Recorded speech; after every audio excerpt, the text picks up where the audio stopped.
Hello everyone, welcome back to the TJOmega channel for day 948 of our daily content feed. Hello, hi. We're getting close to being under 50, that's ridiculous. So, the march toward 1000, or the march toward insanity, whichever one hits first, is getting very, very close to its conclusion. So, let's actually talk about something a little bit more off the beaten path as far as Transformers goes. So, if you were not aware, Transformers Prime did not do well in Japan. I don't know whether that's the toy line suffering because Takara had this customizing concept for it that meant very little paint and tons of stickers, microns that might not have hit the mark. Maybe it was the cartoon just not appealing to kids. It was a far darker tone than most Transformer series goes to, both in story and aesthetic. For whatever reason, the show got cut off at the end of Season 2 in Japan. They never aired Season 3, which means they never got Beast Hunters. However, Takara is still heavily leaning into the development of modern Transformers at this time. They put a lot of effort and money into what turned into the Beast Hunters line and all the Predacon dragons. So in order to turn any kind of money on all of that investment, they had to figure out some way to actually get all of these toys out in Japan and make sure that they actually sold. That is what Transformers Go was for. A quick Japanese toy line serving as a sequel series to Transformers Prime. It's odd. It's odd. I should clarify, the full title, of course, is Triple Combination Transformers Go, because the main toys in this line all focused on having a triple stacked combination system. We will get to them shortly. However, I do want to go on to exactly how they treated the existing Beast Hunters toys. But I should also mention, even before we get into that, we're going to be talking just a little bit about the animation, because there was a very short-run cartoon that actually went along with this. And it's very much in the style of Cybertron or even ENERGON, though, of course, the animation is smoother than it was back then. You have a two-dimensional anime world that also includes some 3D CGI Transformers who are very trying to be as accurate to the toys as possible. Though I will say, for the sake of proportions and looking a little bit better, they do a lot of extensive work to make sure these look a little bit nicer in animation than they turned out to be in toy form. But still, as far as the show itself goes, it's very Japanese. It's very Japanese in style. And that's because they had no intention of ever bringing it to America or any other English-speaking area of the world, so, why not? Let's just lean into it at that point, and that's what they did. So, you had two different series. You had a Samurai series, and you had a Shinobi series. One ran for 6 episodes, one ran for 4. And they basically follow the same path, right down to the final episode of both, mostly being the same, just with certain characters swapped in. And by swapped in, I mean sometimes they literally go through the exact same animation cycle. It's a little bit cheapened out. The show itself was distributed in 2 different toy magazines. So one magazine got the Samurai discs, one magazine got the Shinobi discs. So between the two, you got about 10 episodes where a lot of them feel very similar. As far as what happens in these, again, very Japanese in influence. You will often find the characters traveling through time, meeting characters from Japanese history and folklore. And they always have the kid sidekick, which you can see right here in the middle. It gives it a very brave feel to it, while having a very Cybertron aesthetic to it. It's an odd mix. It's a very odd mix. And yes, it's very tropey. It's very much, show off how cool the toys are and save the day type short little episodes. Not a whole lot to write home about. To further this Japanese influence, you will find that all of the Predacons in this series have been redone with not only new colors, but also all the heads have been redone to have more traditional Oni looks. So they're meant to be Cybertronian demons, which is kind of awesome. I'm not going to lie. But it definitely it definitely knew what market it was going for here. And then, of course, the big leader of this. Now, I'm going to point this out here. When we get into the rundown of the toys in this line, the names are going to be very Japanese. Very Japanese. But the leader of all the Predacons is just called Dragotron. They didn't try very hard on that one. It's the only villain in this entire series, by the way, that has any kind of name that, just is just plain like that. Dragotron. Everyone else is very stylized. It's also amazing because this is also the only Predacon they didn't really change. There is an upgraded version I'll show you here in a bit. But for now, for most of the series, he just kind of looked like Predaking. It was literally just a different animation studio doing their own Predaking, which is kind of interesting. So that's basically your basic cartoon. It's nothing to write home about. It's very much just what it takes to impress a kid and make them buy a toy. Now, when it comes to the actual Transformers Prime cast, so what happened with a lot of the toys is they went and released all of those Beast Hunter figures. However, they were redone so that they matched the color schemes of the animation for Transformers Prime. So you didn't get those weird offbeat color schemes that a lot of them had to kind of give them a different feel and vibe. Instead, you got all the heavy retooling while still having the familiarity of the character, which is a weird mix. I'm not going to show off all of them, but there's a few favorites I want to point out just for the sake of doing it. Now, you can't really tell how they changed things up from Optimus Prime here because it's just Optimus Prime. It's red and blue. What else are you going to do with him? So we need a few other examples to show you exactly how things went. For instance, Bulkhead, who I actually really like the look of. So in the American version, he did get a lot of orange mixed in to kind of give him the vibe more of a Roadbuster or kind of homage. But it's not too bad looking. It's weird. It's weird to see all that new sculpting, but in the normal colors. Like, it feels off. It feels off. Not unpleasant, but definitely off. We continue on. When it came to some of the figures that had the attachable armor, sometimes just the armor got changed. So like Shockwave here, where the Shockwave toy is essentially done in the same colors as the American version, but that black armor looks so much better than the red we got. Oh, it looks good. Oh, it looks good. I think a lot of collectors really liked some of these alternate takes on these color schemes, because these seem to do pretty good. Because it let you get hands on something that looked right, but still had this like awesome aesthetic to it with all the weird stuff. Now, there was one original villain character they did for Transformers Go out of those figures. So we did get a Nemesis Prime out of it, and it's a very beefy, chunky Nemesis Prime. So it's one of the cooler looking ones. I'm not gonna lie. It's a pretty cool looking Nemesis Prime.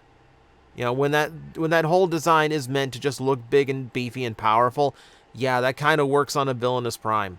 It kind of works. It kind of makes me wish they did this more often, where like Nemesis wasn't just Black Optimus, but there was an aesthetic change to him. It's a cool idea. Now, I should mention, Nemesis Prime is one of the few Beast Hunter molds that didn't get Hunter attached to it. All the Autobots and Decepticons had Hunter attached to the name of the toy, so you just kind of like, it's kind of Beast Hunter. So for the most part, like I said, what we got out of most of these was it's the original character, but instead of all the new stuff they did to the toy for Beast Hunters, they just took it back to the original color scheme. And then there's Ratchet. The idea here is Ratchet has been taken by the Decepticons, infused with Dark Energon, and has now gone completely evil, which makes for a pretty wicked looking Ratchet, and like a really nasty looking take on his movie colors at that. So this was the one where they just went completely off the wall, and I don't think to this day we know why. They just decided that the Ratchet was going to be a brand new style Decepticon. Looks awesome. Looks awesome. There's also one more of note, and that's Go Prime. And you expect, we already saw an Optimus Prime, so who was Go Prime? It was this guy. It was Thundertron. So interestingly enough, they made up a brand new Prime for Go, and it was this guy. And also, I'm just going to say, if this is the color scheme we're going to... I want this color scheme from the new one. If the new Thundertron comes out in these colors, I'm down. I'm getting it immediately, because this looks wicked. I love how this one looks.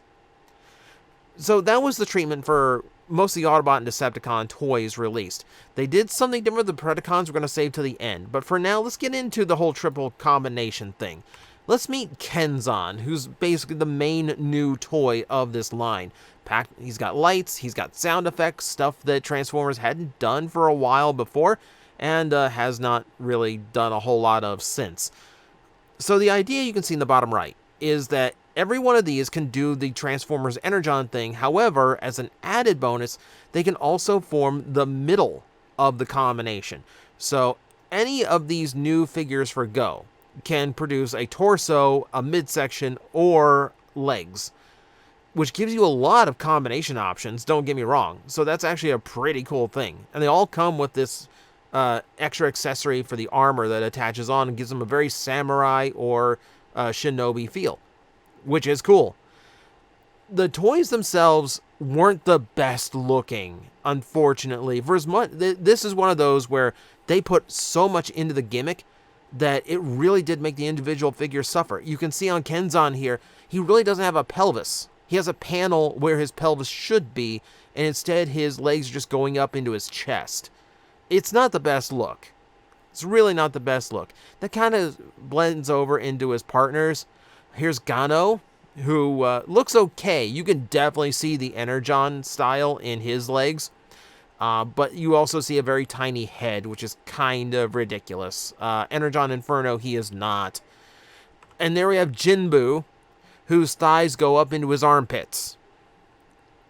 Jinbu, because of this, was one of those that kind of lingered. A lot of these, I should mention, of the triple combiners, lingered in online shops for years. Because as cool as the gimmick was, as just kind of a play value thing, the toys just didn't look pleasant. Like, this does not look like a good Jet figure.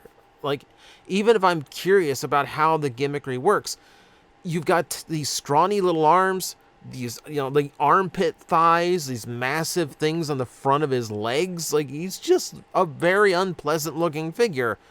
He's just, he's definitely not cleaned up. He's suffering a lot for the gimmick. This was the Samurai team. There was also the Shinobi team, and that was led by Geki Somaru. Again, lights, electronics. He is a lion with a gigantic head. Gigantic lion head on this one. I think this team had some better combination looks. You can see in the bottom right, he looks a little bit more solid. But they kind of suffer from some of the same aesthetic choices, even though they were going for a little bit different thing. These all went for animal vibes. So you also had Hishomaru, who does look really good. I actually really liked Hishomaru. I think this is the one that hit the best balance between being his own Transformer and working into the combination gimmick. He's very dive bomb. He's very influenced by the G1 Predacons in this color scheme. And he kind of has his own little balance to him. He looks nicest of all 6 of them, I think. And then there's Sensui Maru, who I really wished looked better than he does. He's got the same thing going on that Jinbu does as far as his proportions and body shape go, but he was a submarine shark. He's a ninja shark submarine. That should be the coolest thing ever. And it's just so poorly pulled off. Oh, my. It's upsetting to see. It's upsetting to see. This really could have been neat. I really think, in a way, it still is. As far as play factor goes, there's a lot you can do with, all 6 of them, really. Because these were also interchangeable with each other. So you had a ton of options for combinations that you wanted, that you were capable of doing. If you wanted one that's all blue parts, you could do one that's all in blue. You can do red, orange, yellow. You can do weird combinations. That part of it seems fun. And then the individual figures just, I'm sorry, they just look ugly. Like, I remember the Hunter figures selling well and the rest of these just shelf warming everywhere. Now, what about the Predacons? So, we mentioned Dragotron before, but there is a upgrade version that appeared in the final episode. They did do a toy for him, and the colors are nice. And he's going for a more Red Dragon approach than the lava aesthetic of Predaking. It doesn't look bad, though. I like how it looks. You'll notice he's the only one that didn't get any kind of retooling to his head. All of the others you're going to see do have the retooling to their heads to give them new identities and give them more of that Japanese Oni look, which is, you know, a really cool direction and way of separating these Predacons out as something unique. So we can take a look at Budora, for instance. Really cool look. I mean, it's an interesting color just for the start, right? Like, it's this rose pink color with gold accent and black. It's awesome looking. Now, this is already a repaint of one of my favorite figures from Beast Hunters. You're going to do it in multiple shades of green. Of course, I'm going to love it. But this just looks awesome. This just looks awesome. And you know what? Takara, I don't think missed on any of these. So here's Bakudora. Look at how nice it looks in the blue. The blue with the orange wings. This hits. This hits so different. I mean, I love the look of this. How about Gaidora? Yeah, Laserback had more than, he had a repaint already. So, some of the other ones didn't. So this one had a few more hurdles, but it still looks nice. Like, the metallic teal is an interesting look on the dragon. I am like fighting an urge right now to go see how much it is to get a hold of some of these. Because, like, just going back and looking, I went, oh yeah, these things did have really cool and unique color schemes. I really, really like the look of this. It's good. It's really nice. Here's Judora. Oh my god, look how toxic it looks. I already think this hit really well the other two times that it was done. I can't remember the name of the ice version, but the ice dragon it was originally was great. The Skylynx repaint I thought looked like a really cool like lich dragon, with like the blood red parts and like the decayed flesh blue color, like on the bone. Like, it looked pretty wicked. This oh my god, it looks like a toxic waste spill in the best possible way. And then there's Goradora. Yeah, they did just about all of these. They did just about every toy that came out in Beast Hunters as something. No retooling on this that I'm aware of. I think this one was just straight repaint. Where's this repaint of Abominus, by the way? No one ever asks for this repaint. By the way, just in case you were curious about naming conventions on these guys, you have Barara, Burara, Dorara, Garara, and Jurara. And no, I will not try to tell you who is who. I can't keep it straight. It's just fascinating to me just how much life and new character they breathed into these with just like some repaints and the head sculpts.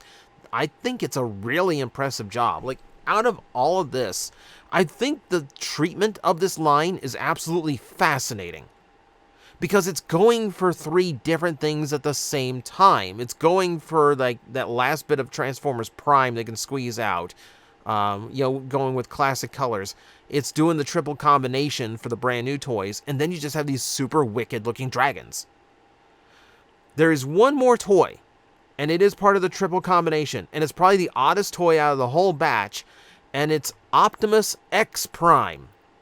Yeah, there's actually a designation to make this a different character. Now, in the cartoon, this is described as the new form of Hunter Optimus, which not only means that this is some sort of sequel series to Transformers Prime that's like post Beast Hunters, but it completely ignores Predacons Rising because Optimus Prime is clearly alive.